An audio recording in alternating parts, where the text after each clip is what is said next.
سورہ آراف آیت نمبر 11۔ اعوذ باللہ من الشیطان الرجیم، بسم اللہ الرحمن الرحیم۔ وَلَقَدْ خَلَقْنَاكُمْ ثُمَّ صَوَّرْنَاكُمْ، اور یقیناً ہم نے تمہیں پیدا کیا اور پھر ہم نے تمہاری شکل و صورت بنائی۔ ثُمَّ قُلْنَا لِلْمَلَائِكَةِ اسْجُدُوا لِآدَمَ، پھر ہم نے فرشتوں سے کہا کہ آدم کو سجدہ کرو۔ فَسَجَدُوا إِلَّا إِبْلِيسَ، تو ان سب نے سجدہ کیا سوائے ابلیس کے۔ لَمْ يَكُن مِّنَ السَّاجِدِينَ، وہ سجدہ کرنے والوں میں سے نہ تھا۔ یہ آدم علیہ السلام کا قصہ شروع ہو رہا ہے، اور سورۃ البقرہ میں یہ قصہ مختصراً ہم نے پڑھا، وہ مدنی صورت تھی، اور یہ سورۃ الاعراف مکی صورت۔ مکی صورتوں میں یہ قصہ 6 مرتبہ آیا، گویا کل 7 مرتبہ یہ قصہ قرآن پاک میں آیا۔ ایک مرتبہ مدنی صورت البقرہ وہ ہم پڑھ چکے، اور اب سورہ اعراف میں آ رہا ہے، اور آئندہ کی مکی صورتوں میں بھی وقتاً فوقتاً یہ قصہ آئے گا۔ تو بہت ساری اور تفصیلات اس واقعے کے بارے میں آئندہ کی مکی صورتوں میں بھی آتی رہیں گی، البتہ یہاں بھی کچھ وضاحتیں ہیں، سمجھیں گے۔ اللہ تعالیٰ نے آدم علیہ السلام کو پیدا فرمایا، انہی سے نسل انسانی کا سلسلہ آگے بڑھا۔ فرشتوں کو حکم ہوا سجدہ کرنے کا، فرشتوں نے سجدہ کیا، شیطان نے نہیں کیا، اور وہ ابلیس قرار پایا، یعنی اللہ کی رحمت سے مایوس ہو جانے والا۔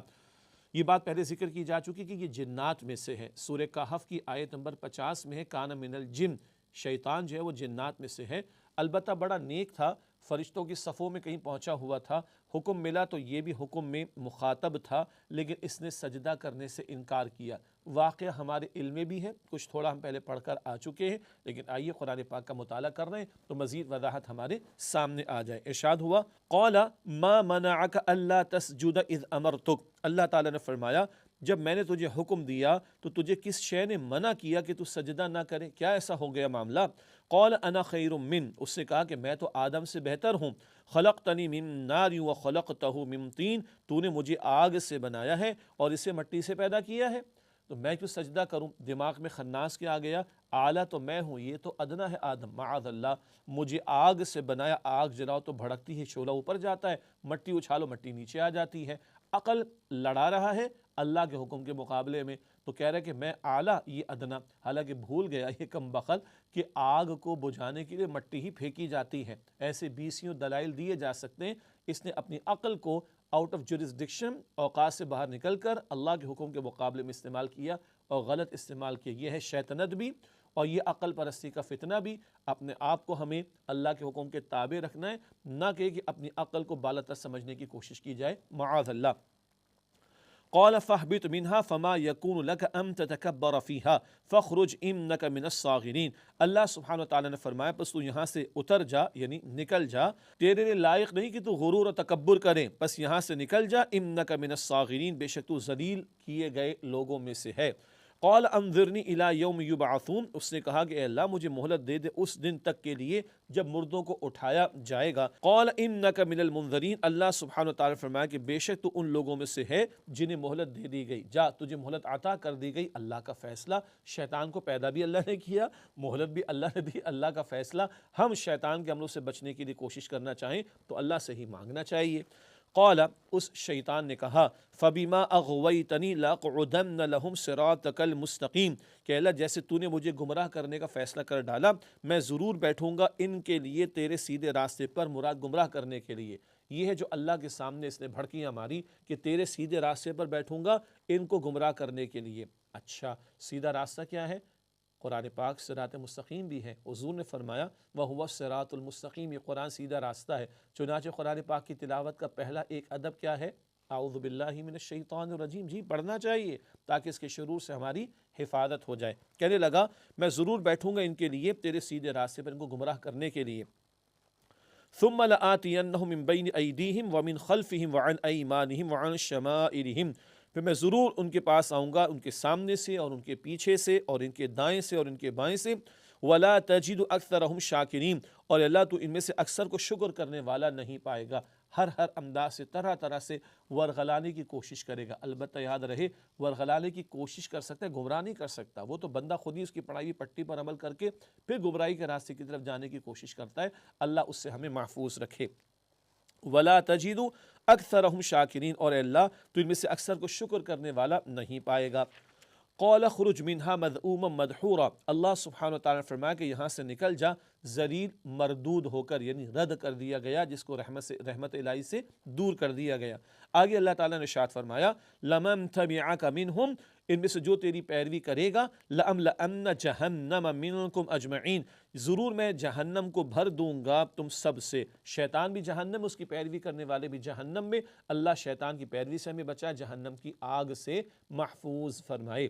جیسے کہ میں نے عرض کیا آئندہ کی اور مکی صورتوں میں بھی مزید اس واقعے کی تفصیلات آئیں گی، وہاں ہم یہ بھی جانیں گے کہ جو اللہ کے مخلص بندے ہوں گے اور پھر اللہ کے مخلص ہو جائیں گے، جنہیں اللہ چن لے گا، جو اللہ کی بندگی میں لگ جائیں اخلاص کے ساتھ، اللہ انہیں چن لیتا ہے، انہیں پھر اللہ سبحانہ وتعالیٰ شیطان کے حملوں سے محفوظ بھی رکھتے ہیں۔ البتہ کئی تفصیلات بعد کی مکی صورتوں میں بھی انشاءاللہ آئیں گی۔ وَيَا آدَمُ اسْكُنْ أَنْتَ وَزَوْجُكَ الْجَنَّةَ، اور اے آدم تم اور تمہاری بیوی رہو جنت میں، فَكُلَا مِنْ حَيْثُ شِئْتُمَا، اور پس تم دونوں کھاؤ جہاں سے تم چاہو، وَلَا تَقْرَبَا هَذِهِ الشَّجَرَةَ فَتَكُونَا مِنَ الظَّالِمِينَ، اور اس درخت کے قریب نہ جانا، اگر ایسا کرو گے تو نقصان کرنے والوں میں سے ہو جاؤ گے۔ یہ ایک آزمائش کا معاملہ تھا، ہم انسان اولاد ہیں آدم علیہ السلام اور حوا علیہ السلام کی، تو وہ ہمارے اول والدین، ان کا یہ ڈیمونسٹریشن کرا کے ہمیں سمجھایا جا رہا ہے، بتایا جا رہا ہے جانا تمہیں کدھر ہے، جنت، اور کس طرح شیطان دشمنی کرے گا تو چوکندہ رہنا، یہ پورا ڈیمونسٹریشن بھی ہمارے سامنے رکھ دیا گیا ہے۔ تو اللہ فرماتا ہے جہاں سے چاہو کھاؤ، خاص ایک درخت اس کی ممانعت کر دی، اس کا پھل نہ کھانا، اس کے قریب نہ جانا۔ فَوَسْوَسَ لَهُمَا الشَّيْطَانُ لِيُبْدِيَ لَهُمَا مَا وُورِيَ عَنْهُمَا مِنْ سَوْآتِهِمَا، پس وسوسہ ڈالا شیطان نے ان کے لیے، مراد ان کے دل میں، تاکہ ان کی سطر کے مقامات جو ان سے پوشیدہ تھے ان کے لیے ظاہر کر دے۔ وَقَالَ مَا نَهَاكُمَا رَبُّكُمَا عَنْ هَذِهِ الشَّجَرَةِ إِلَّا أَن تَكُونَا مَلَكَيْنِ أَوْ تَكُونَا مِنَ الْخَالِدِينَ، اور بولا کہ تمہارے رب نے تمہیں اس درخت سے منع نہیں کیا مگر اس لیے کہ کہیں تم فرشتے ہو جاؤ گے یا ہمیشہ رہنے والوں میں سے ہو جاؤ گے۔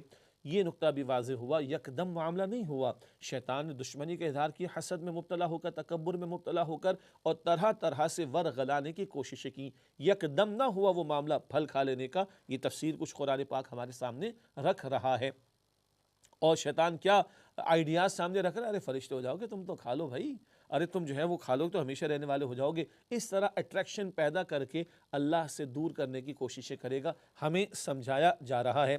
وَقَاسَمَهُمَا إِنِّي لَكُمَا لَمِنَ النَّاصِحِينَ، اور ان سے قسم اٹھا گیا کہ بے شک میں تمہارے لیے خیر خواہی کرنے والوں میں سے ہوں۔ اب بات نہیں مانی جا رہی تو قسمیں اٹھا کر اپنے سنسیئر ہونے، مخلص ہونے کا یقین دلا رہا ہے۔ فَدَلَّاهُمَا بِغُرُورٍ، پس ان کو مائل کر ہی لیا اس نے دھوکے سے، بالآخر ایسا معاملہ ہو گیا۔ فَلَمَّا ذَاقَ الشَّجَرَةَ بَدَتْ لَهُمَا سَوْآتُهُمَا وَطَفِقَا يَخْصِفَانِ عَلَيْهِمَا مِنْ وَرَقِ الْجَنَّةِ، پس جب ان دونوں نے درخت کے پھل کو چکھا تو ان کے لیے ان کے سطر کے مقامات یعنی پوشیدہ رکھے جانے والے مقامات کھل گئے، اور وہ اپنے جسم پر جوڑ جوڑ کر جنت کے پتے رکھنے لگے۔ دو اہم باتیں، پہلے بھی ذکر آیا کہ ان کے سطر کے مقامات کھولنا چاہتا تھا، یعنی لباس سے دور کرنا چاہتا تھا، یعنی حیا پر حملہ کرنا چاہتا تھا۔ ایک پہلی اہم بات کیا ہے؟ اول حملہ انسان پر شیطان کا لباس کے راستے سے، اور یہ کہ وہ حیا سے دور کرنا چاہتا ہے، حیا چھیننا چاہتا ہے اور لباس سے دور کرنا چاہتا ہے۔ ادھر کیا ہوا؟ اب جب وہ درخت کا پھل چکھ لیا تو ان کے سطر کے مقامات ظاہر ہو گئے، فوراً جنت کے پتوں سے جوڑ جوڑ کر اپنے جسموں پر رکھ کر وہ ڈھانپنے لگے۔ معلوم ہوا فطرت میں حیا کا عنصر موجود ہے، فطرت میں حیا کا ایلیمنٹ موجود ہے۔ جیسے ہی وہ لباس اتر گیا فوراً جوڑ کر پتے وہ رکھنے لگے اور ڈھانپنے لگے۔ معلوم ہوا فطرت میں حیا کا عنصر بھی موجود ہے۔ وَنَادَاهُمَا رَبُّهُمَا أَلَمْ أَنْهَكُمَا عَنْ تِلْكُمَا الشَّجَرَةِ وَأَقُلْ لَكُمَا إِنَّ الشَّيْطَانَ لَكُمَا عَدُوٌّ مُّبِينٌ، اور ان کے رب نے ان دونوں کو پکارا، کیا میں نے تمہیں اس درخت سے منع نہیں کیا تھا اور میں نے نہیں کہا تھا کہ شیطان تمہارا کھلا دشمن ہے؟ قَالَا رَبَّنَا ظَلَمْنَا أَنفُسَنَا، ان دونوں نے عرض کی کہ اے ہمارے رب ہم نے اپنا نقصان کر ڈالا، وَإِن لَّمْ تَغْفِرْ لَنَا وَتَرْحَمْنَا لَنَكُونَنَّ مِنَ الْخَاسِرِينَ، اور اگر تو نے ہمیں بخش نہ دیا اور ہم پر رحم نہ فرمایا تو ہم ضرور خسارہ اٹھانے والوں میں سے ہو جائیں گے۔ مشہور دعا آدم اور حوا دونوں کی علیہم السلام، اور سورۃ البقرہ میں ذکر بھی آ چکا، یہ کلمات بھی رب سے انہوں نے سیکھے۔ نقطہ کیا تھا؟ احساس ہو گیا کہ غلطی ہو گئی، احساس ہو گیا کہ لغزش ہو گئی، احساس ہو گیا کہ ایسا ہو گیا جو کہ نہیں ہونا چاہیے تھا، فوراً ندامت اور یہ ندامت اللہ کو پسند آئی تو کلمات بھی اللہ نے سکھائے، یہ کلمات بھی اللہ نے سکھائے، سورۃ البقرہ میں ذکر آ چکا ہے۔